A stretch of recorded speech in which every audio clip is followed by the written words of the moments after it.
Reason is, and ought only to be, the slave of the passions. Duty and things exist merely in the mind which contemplates them. Custom is the great guide of human life. Truth springs from argument amongst friends. A wise man proportions his belief to the evidence.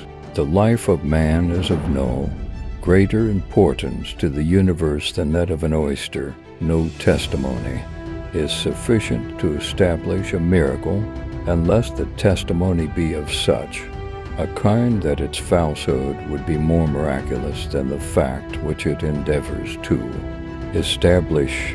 Duty is no quality in things themselves. It exists merely in the mind which contemplates them.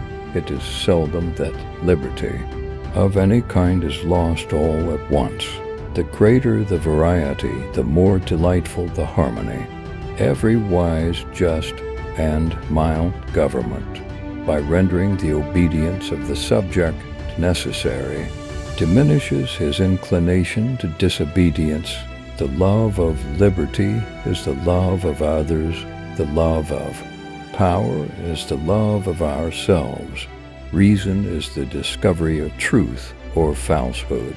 A propensity to hope and joy is real riches, one to fear, and sorrow real poverty. The most lively thought is still inferior to the dullest sensation.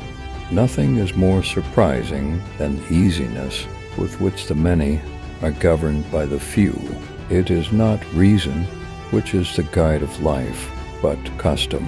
Duty is no quality in things themselves. It exists merely in a mind which contemplates them. To hate, to love, to think, to feel, to see.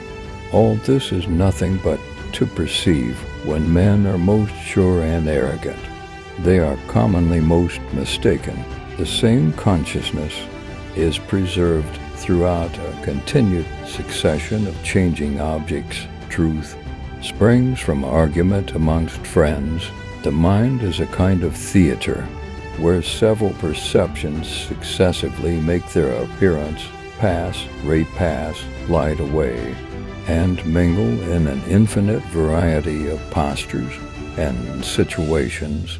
Reason is, and ought only to be, the slave of the passions. To be a philosophical skeptic is the first and most essential step towards being a sound, believing Christian.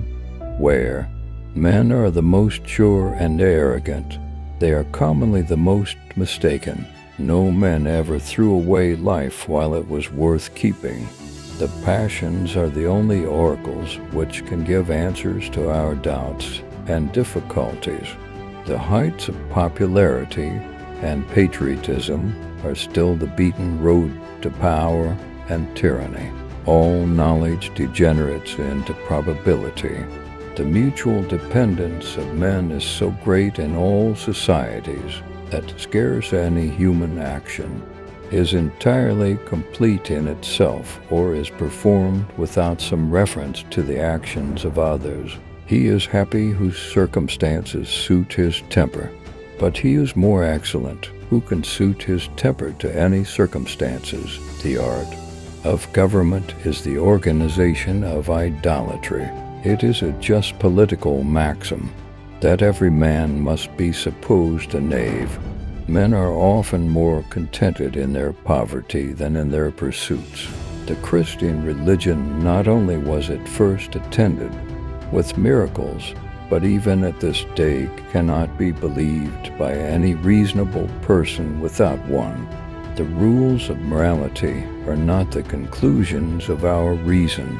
It is impossible to refute a clear and evident sensation. The more men know, the smaller the share of all that knowledge that becomes their own property.